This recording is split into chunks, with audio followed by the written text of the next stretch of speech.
Hello everyone, welcome to the channel. This is Anjali Gugnani. Mathematics में score करना hard नहीं है अगर हम अच्छे से सारे चैप्टर्स को कवर करते हैं और अपने कॉन्सेप्ट को क्लियर रखते हैं और बहुत सारी क्वेश्चंस की प्रैक्टिस करते हैं। तो आज की इस वीडियो में हम यही देखेंगे कि आप लोग क्लास 10th के अपने बोर्ड एग्जाम्स में 100 आउट ऑफ 100 95 प्लस मार्क्स कैसे स्कोर कर सकते हैं। तो लेट्स गेट स्टार्टेड। पहले आप लोगों को यही कहना चाहूंगी कि believe you can and you are halfway there. किसी बहुत अच्छे राइटर ने बोला है कि अपने ऊपर बिलीव कीजिए। जब हम अपने ऊपर बिलीव करते हैं हम आधे से ज़्यादा एग्जाम वहीं क्लियर कर लेते हैं। चाहे आप कोई भी बात कर लो, आप एग्जाम्स दो, कोई कॉम्पिटिटिव एग्जाम्स दो, आप किसी कॉम्पिटिशन में पार्ट ले रहे हैं स्कूल में या कहीं भी, आप अगर किसी कंपटीशन में भी पार्ट ले रहे हैं, तो अगर आप अपने ऊपर बिलीव करते हैं, अपने ऊपर कॉन्फिडेंस रखते हैं, तो आप बहुत अच्छे से कर सकते हैं।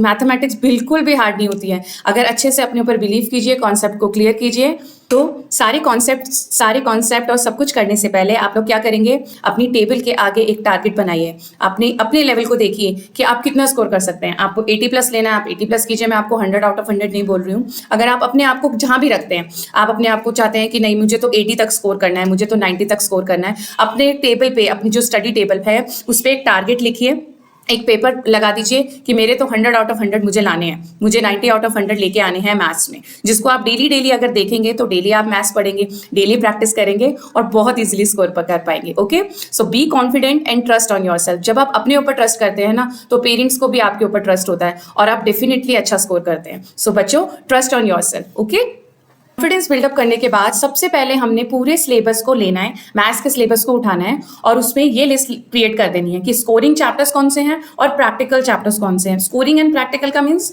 कि स्कोरिंग मैंने क्यों लिखा है, क्योंकि इसमें से ये चैप्टर्स क्या हैं, थोड़े से इजी हैं और बहुत अच्छे मार्क्स के क्वेश्चंस इसमें से बनते हैं। तो सबसे पहले आप क्या कर सकते हैं कि सबसे पहले आप अपनी प्रैक्टिस के हिसाब से स्कोरिंग चैप्टर्स और प्रैक्टिकल चैप्टर्स की लिस्ट बना सकते हैं, जिससे आपको ये पता लग जाएगा कि किन चैप्टर्स में आपको ज्यादा ध्यान देना है और किन चैप्टर्स में थोड़ा सा कम ध्यान देना है। ठीक है, देना सब में है, प्रैक्टिस हमें सब करनी है, लेकिन एक अगर तरीके से हम करें, एक प्रोसेस के साथ अगर हम चलें, तो हम अच्छा स्कोर कर सकते हैं। देखिए बच्चों, पढ़ाई सब करते हैं, लेकिन जो एक अच्छे प्रैक्टिकल वे में पढ़ाई करते हैं उनके स्कोर्स ऑब्वियसली अच्छे आते हैं, और जो बिल्कुल रैंडमली पढ़ते जाते हैं कि जो ट्यूशन टीचर ने पढ़ा दिया पढ़ लिया, जो मैम ने पढ़ा दिया पढ़ लिया, वो लोग कंफ्यूज रहते हैं। वो लोग हमेशा कंफ्यूज रहते हैं कि हमें आता क्या है और हमें करना क्या है। इसीलिए सबसे पहले अपने टेबल पे एक लिस्ट बनाओ, सिलेबस की लिस्ट बनाओ और एक प्रैक्टिकल एंड स्कोरिंग चैप्टर्स की लिस्ट बनाओ। सबसे पहले स्कोरिंग चैप्टर्स को कवर करो। क्यों करो? क्योंकि इन स्कोरिंग चैप्टर्स में से क्या होता है कि बहुत हाई लेवल के क्वेश्चंस बनते हैं, 5 मार्क्स, 6 मार्क्स, 4 मार्क्स क्वेश्चंस बनते हैं, और अगर आप इनको अभी से प्रैक्टिस करना चालू करेंगे फुल ईयर तक, तो आपके ऑब्वियसली स्कोर अच्छा आएगा। ठीक है, तो मेक अ लिस्ट कि आप स्कोरिंग चैप्टर्स कौन कौन से कर रहे हैं और प्रैक्टिकल चैप्टर्स कौन कौन से कर रहे हैं, एंड कमेंट सेक्शन में जरूर लिखना कि किसने ये लिस्ट पूरी कॉपी करी है, और या स्क्रीनशॉट आप ले सकते हो, स्क्रीनशॉट करके आप उसका प्रिंट निकाल सकते हो। ठीक है, तो इसलिए सबसे पहले ये काम करो कि स्कोरिंग चैप्टर्स और प्रैक्टिकल चैप्टर्स आपको पता होने चाहिए।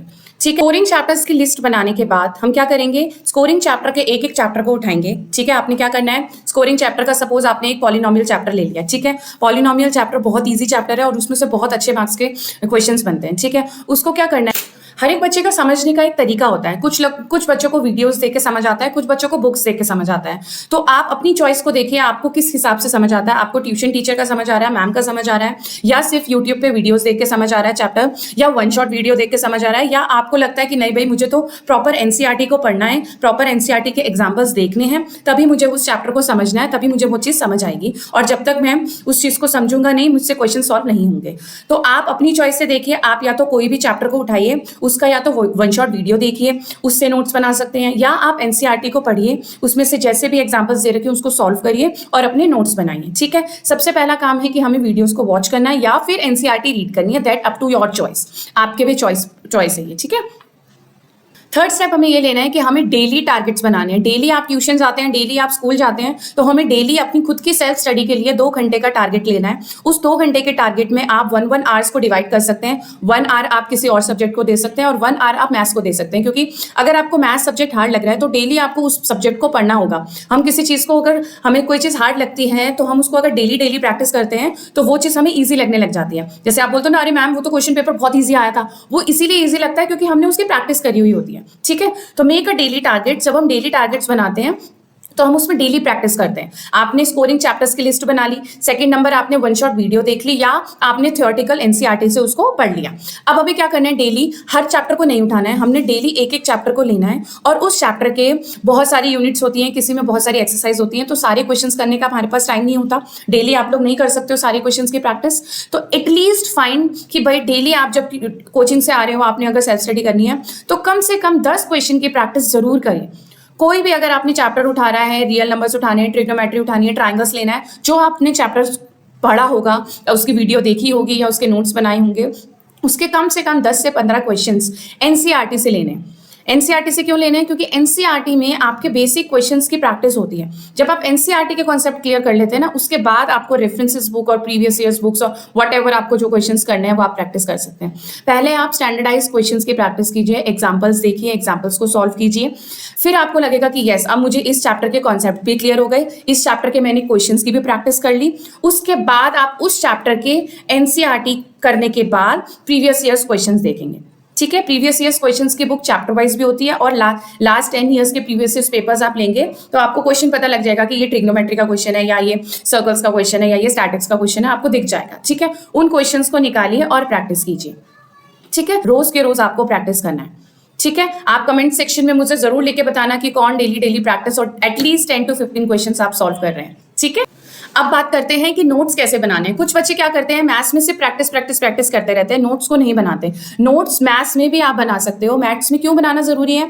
क्योंकि जब आप रिवीजन टाइम पे करते हो, रिवीजन देखते हो, तो एटलीस्ट आपको थ्योरेटिकल उसमें पता होना चाहिए कि हर चैप्टर में आपने थ्योरेटिकल पढ़ा क्या है, क्योंकि हर चैप्टर में फॉर्मूलाज भी होंगे, थ्योरम्स भी होंगी, कॉन्सेप्ट्स भी होंगे, तो उसके आपको नोट्स बनाने बहुत जरूरी है। मैथमेटिक्स सब्जेक्ट के भी नोट्स बनते हैं और बहुत अच्छे से आप बना सकते हो। या तो आप 1 पेज नोट्स बना सकते हो, शॉर्ट नोट्स बना सकते हो, आप स्लिप्स पे बना सकते हो, माइंड मैप से पढ़ सकते हो। आप हर चैप्टर के, आपके 14 चैप्टर्स हैं, आप हर चैप्टर का एक माइंड मैप बना लो। इस वीडियो में मैं आपको एक माइंड मैप शो कर रही हूँ। अगर आपको वो माइंड मैप अच्छा लगता है तो आप कमेंट सेक्शन में मुझे लिखिए, मैं आपको हर चैप्टर के माइंड मैप्स अवेलेबल करवा के दूंगी और उसका लिंक डिस्क्रिप्शन बॉक्स में दे दूंगी। ठीक है, ये देखिए माइंड मैप्स ऐसे होते हैं, जैसे ये पॉलिनोमियल चैप्टर का माइंड मैप बना हुआ है।